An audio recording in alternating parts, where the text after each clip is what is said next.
Welcome to your personal chess masterclass. It looks like you're ready to really level up your chess game. You send over some really fascinating stuff on chess tactics and the official rules. So I think we're ready to move beyond just the basics and dive into the strategic depths of this game. It's amazing how such a simple setup, just 64 squares, and a handful of pieces can offer such a universe of possibilities. Today, we're not just going to learn the rules, we're going to unlock the secrets of 56 tactical patterns used by chess players of all levels. That's right. By the end of this deep dive, you'll understand chess completely, from setting up the board to thinking several moves ahead like a grandmaster. So let's get started. First things first, let's talk about the battlefield itself, the chessboard. The chessboard is an 8x8 grid with alternating light and dark squares we call the horizontal rows ranks, and the vertical columns files. This grid is where, the epic battles between the pieces unfold. Speaking of pieces, each player starts with 16.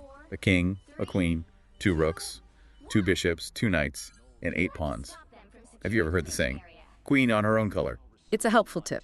For setting up the board, the white queen starts on a light square, and the black queen starts on a dark square. This ensures that each player's bishops, which are restricted to squares of a single color, cover both light and dark squares. Okay, I've got my board set up now. How do these pieces actually move? This is where it gets interesting. Let's start with the royalty, the king and queen. The king, the most important piece, can move 1 square in any direction. But if he comes under attack, that's check.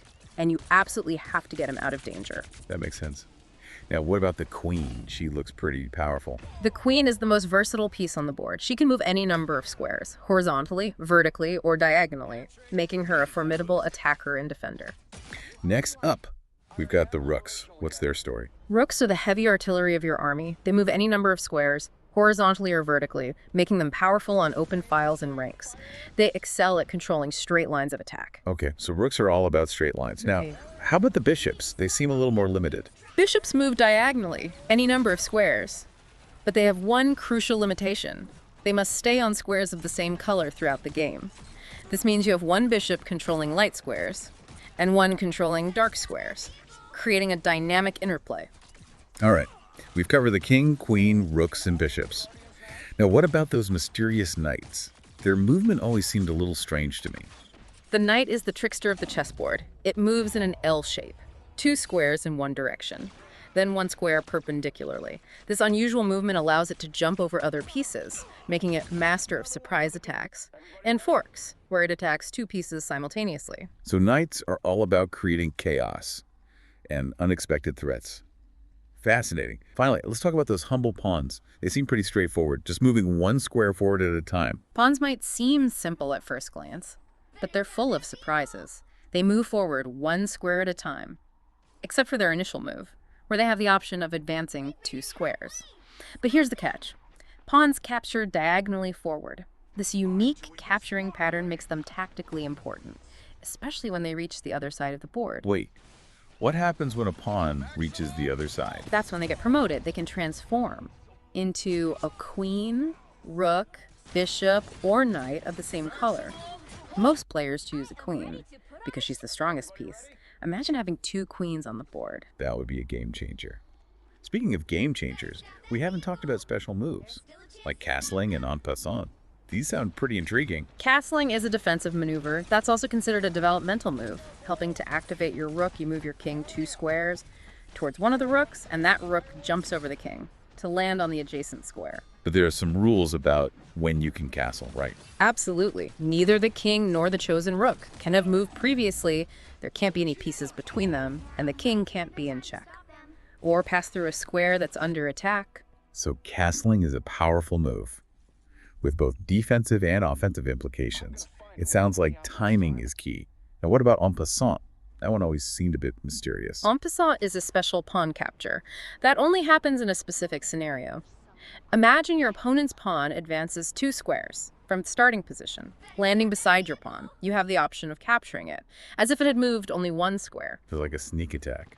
Why was this rule added to the game? En passant was introduced when pawns gain the ability to move 2 squares forward on their first move. It prevents pawns from being able to too easily bypass enemy pawns and creates new tactical possibilities. Now that we understand the basic moves and special rules, Let's talk about the objective of the game. I know the goal is to checkmate the opponent's king, but what exactly does that mean? Checkmate is the ultimate victory in chess. It occurs when the opponent's king is under attack, or in check, and there is no way to remove him from that attack. The king can't move to a safe square, capture the attacking piece, or block the attack with another piece. Essentially, the king is trapped, with no escape. So it's like cornering the enemy king with no way out. That's pretty dramatic. Yeah. But what happens if neither player can achieve checkmate? There are a few ways a game can end in a draw. One way is through stalemate. This happens when the player whose turn it is to move has no legal moves, but their king is not in check. It's a counterintuitive situation where you have no moves, but aren't in immediate danger. So you can actually have no legal moves and still not be in check. That's interesting. What are the other ways a game can end in a draw? A draw can also occur if the game reaches a dead position, where neither player has enough pieces left to deliver checkmate, for example. A king and a bishop alone can never checkmate a lone king. And of course, players can always agree to a draw at any point during the game. So there are different ways for a game to end without a clear winner. Now, I'm curious about these 56 tactical patterns you mentioned earlier. What exactly are tactical patterns, and how do they differ from strategy? Tactical patterns are recurring situations on the chessboard where you can gain an advantage, whether it's winning material, forcing a checkmate, or defending against a threat. Think of them as blueprints for success in specific scenarios. So it's not about memorizing every single move, but understanding the underlying principles behind these patterns. Exactly. Once you understand the principles, you can start to recognize and exploit these patterns in your own games. Let's start with the attacks and threats category. One of the most common tactics is the discovered attack. This involves moving one piece to reveal a hidden attack from another piece, creating a double threat. Can you give me a specific example of a discovered attack? Imagine your opponent's queen is positioned precariously, and you have a rook lurking behind one of your own pieces. By moving that piece out of the way, you suddenly unleash a powerful attack on the queen, forcing your opponent to react. So it's like setting a trap and then springing it at the perfect moment. Precisely. And that's the beauty of chess tactics. They often involve surprise and cunning, exploiting weaknesses in your opponent's position. Another common tactic in this category is the double attack. As the name suggests, it involves attacking two pieces simultaneously, putting your opponent in a difficult situation. I remember you mentioned the knight fork earlier. Is that a type of double attack? Yes, the knight fork is a classic example of a double attack. The knight, with its unique L-shaped movement, can often attack two valuable pieces at the same time, and it's especially effective when one of those pieces is the king. So it's like the knight is a multitasking attacker, creating havoc wherever it goes. Exactly. And because the knight can jump over other pieces, it can often create forks that are unexpected and difficult to defend against. These tactics are starting to sound pretty dangerous. Yeah. What about the defense and evasion category? Are those tactics just about avoiding trouble? Defense and evasion tactics are all about resourcefulness and finding clever ways to protect your pieces or escape from dangerous situations. For instance, the counter threat involves responding to your opponent's threat with a threat of your own, turning the tables on them. So it's like a game of chess jitsu, using your opponent's energy against them. That's a great way to put it. It's about thinking proactively and finding ways to seize the initiative, even when you're under pressure. Another important defensive tactic is indirect defense. This involves protecting a piece by making a move that doesn't directly defend it, but instead creates a new threat that forces your opponent to abandon their attack. Can you give me an example of that? It sounds a little counterintuitive. Let's say your opponent is attacking your knight, but instead of moving the knight to safety or blocking the attack directly, you develop another piece, say a bishop, to a square that threatens one of your opponent's valuable pieces. Now they're forced to defend that piece, abandoning their attack on your knight. It's just like creating a diversion to distract your opponent and protect your own pieces. Exactly. Indirect defense is a subtle but powerful tactic that demonstrates the importance of thinking beyond immediate threats and considering the broader implications of your moves. Okay, we've covered attack and defense tactics. What about exploiting weakness? That sounds pretty straightforward. It is, but it requires a keen eye for recognizing vulnerabilities in your opponent's position. For example, a weak back rank occurs when the opponent's king is vulnerable to attacks along the back rank, usually because it's shielded by its own pawns. that have become immobile, this can be a prime target for a rook or queen. So it's like their own pawns are trapping their king, making it easier to attack. Precisely. Another common weakness to exploit is the f2, f7 weakness. These are squares near the king that are often poorly defended, especially after the king is castled. I'm starting to see how these tactical patterns can be used to create devastating attacks. What about the material gain and sacrifice category? When would you actually want to sacrifice a piece? Sacrificing material might seem counterintuitive, but it can be a powerful tactic if it leads to a greater advantage. For instance, the classic Greek gift sacrifice involves sacrificing a bishop on h7, or h2 for black, attacking the weak pawn in front of the castled king. This sacrifice aims to open up lines of attack against the enemy king, often leading to checkmate. So you're giving a gift that your opponent can't refuse, but the consequences are deadly for them. Yeah, exactly. It's a brilliant example of how sacrificing material can sometimes lead to a much greater strategic advantage, like a checkmate. Now, what about the endgame tactics? Are these tactics only relevant when there are a few pieces left on the board? Endgame tactics become particularly important in the later stages of the game, when the board is less cluttered, and the focus shifts towards promoting pawns and checkmating the opponent's king. For example, advanced pass pawns are pawns that have no enemy pawns to block their path. These pawns can be extremely dangerous as they get closer to promotion. So it's like they're racing towards the finish line, with the potential to become a powerful queen. Exactly. Another powerful endgame tactic is triangulation, which involves precise king movements to gain a positional advantage. By maneuvering your king in a triangular pattern, you can force your opponent's king into an unfavorable position, restricting its movement, and creating opportunities for your other pieces. Wow, these endgame tactics are fascinating. It's amazing how even with few pieces left, the game can still be so complex and dynamic. Now, what about those special cases you mentioned earlier?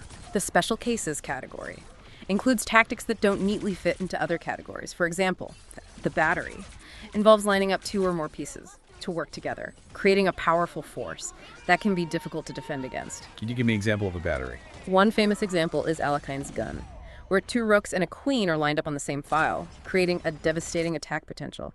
This formation is named after the legendary chess player, Alexander Alekhine, who is known for his creative and aggressive style. So it's like a concentrated blast of chess firepower. I'm starting to see how these seemingly simple tactical patterns can be combined and applied in so many different ways. But what about those times when a win seems impossible? Are there tactics for salvaging a draw? Absolutely. The draw tactics category includes tactics that aim to secure a draw, either as a defensive measure or when a win is simply out of reach. One such tactic is perpetual check, where you repeatedly check the opponent's king, forcing them to repeat moves, and eventually leading to a draw by repetition. So it's like a chess version of a stalemate, where the game is locked in a repeating pattern. Exactly. It can be a clever way to avoid a loss when you're in a difficult position. Another draw tactic is stalemate tactics, where you intentionally force a stalemate, even if it means sacrificing material, or putting your own king in a precarious position. This might seem counterintuitive, but it can be a last resort to avoid a checkmate. Wow. These draw tactics demonstrate how even in seemingly hopeless situations, there can be ways to fight for a draw and avoid defeat. I'm amazed by the sheer variety and ingenuity. Of these 56 tactical patterns, I have to ask, do all these tactics have names? Many of them do have specific names, often based on their shape, effect, or the chess player who popularized them. But the names aren't as important as understanding the principles behind the tactics. It's more about recognizing the patterns and knowing when and how to apply them. Now that we've explored these 56 tactical patterns in detail, I'm curious about how they fit into the bigger picture of chess strategy. How do tactics and strategy work together to create a winning game plan? That's a great analogy. Strategy in chess is about developing a long-term plan based on the current position, your understanding of the strengths and weaknesses of each piece, and anticipating your opponent's moves. Tactics are the tools you use to execute that strategy, like seizing opportunities that arise or creating weaknesses in your opponent's position. So it's like having a roadmap for the game, but being ready to, like, take detours or shortcuts, depending on what happens along the way. Precisely. A good chess player is constantly evaluating the position, reassessing their strategy, and looking for tactical opportunities to gain an advantage. One of the fundamental strategic principles is development, which means bringing your pieces out from their starting positions to squares where they can control more territory and influence the game more effectively. It sounds like mobilizing your forces and getting them Yeah. kind of into position for battle. Exactly. You want to activate your pieces and coordinate their movements, creating a strong, unified front.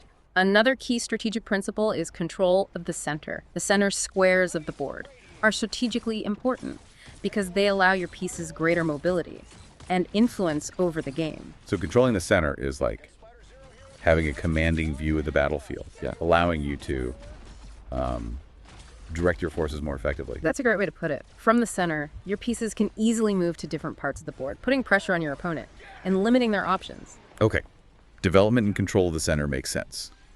What other strategic principles should we keep in mind? King safety is paramount, remember. The ultimate goal is to checkmate the opponent's king. So protecting your own king is essential. Castling is a crucial defensive maneuver. That moves your king to a safer position, away from the center of the board. I'm also curious about pawn structure. How does the arrangement of pawns influence strategy? Pawn structure is a fascinating aspect of chess strategy.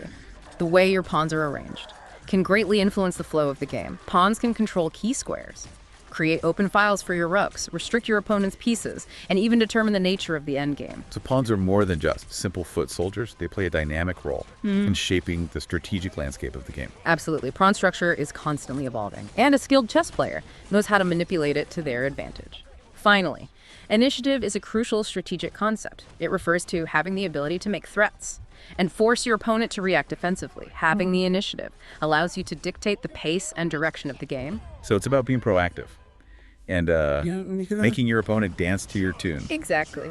Having the initiative keeps your opponent on the back foot, creating opportunities for tactical strikes and strategic breakthroughs.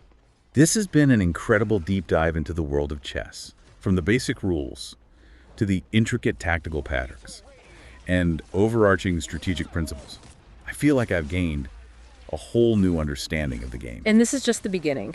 Chess is a game of infinite depth and complexity. The more you play, the more you study, the more you'll discover its beauty and the intricate interplay between strategy and tactics. For our listener who's on this chess journey, what advice would you give them for taking their game to the next level? Practice is key. Play as many games as you can. Analyze your own games and those of grandmasters. And don't be afraid to experiment with different openings and strategic approaches. Most importantly, enjoy the process of learning and discovering the magic of chess. This deep dive has been a real eye-opener. It's amazing how much there is to learn and explore. In this seemingly simple game of chess, I feel like I've only just scratched the surface. And that's the beauty of it. Chess is a journey of lifelong learning and discovery, so keep those minds sharp, those chessboards ready, and most importantly, have fun exploring the infinite possibilities of this ancient and captivating game. This is the Deep Dive signing off.